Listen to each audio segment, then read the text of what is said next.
বীরভূমে বড়সড় ভাঙন তৃণমূল কংগ্রেসে।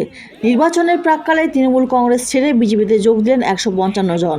ঘটনাটি বীরভূমের রামপুরহাট বিধানসভার হাস্তিকান্দা গ্রামে। আজ ওই গ্রামে ভোট প্রচার করতে গিয়েছিলেন বীরভূমের রামপুরহাট বিধানসভা বিজেপি প্রার্থী ধ্রুব সাহা।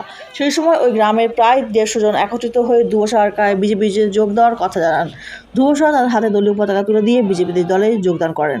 দল ত্যাগকারী বিজেপি এলাকায় কোনো উন্নয়ন হয়নি, তাই উন্নয়নের প্রতিবাদে তারা তৃণমূল কংগ্রেস ছেড়ে বিজেপিতে যোগদান করলেন। ব্যুরো রিপোর্ট, বাংলা কণ্ঠ।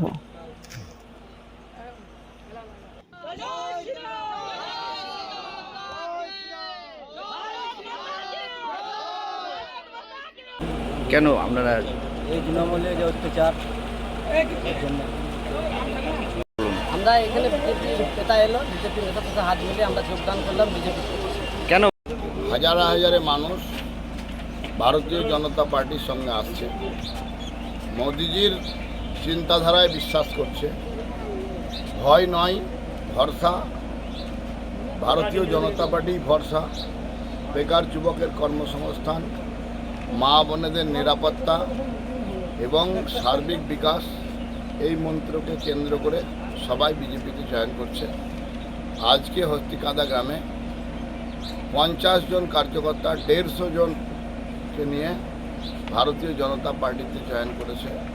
এরা সব তৃণমূল করত।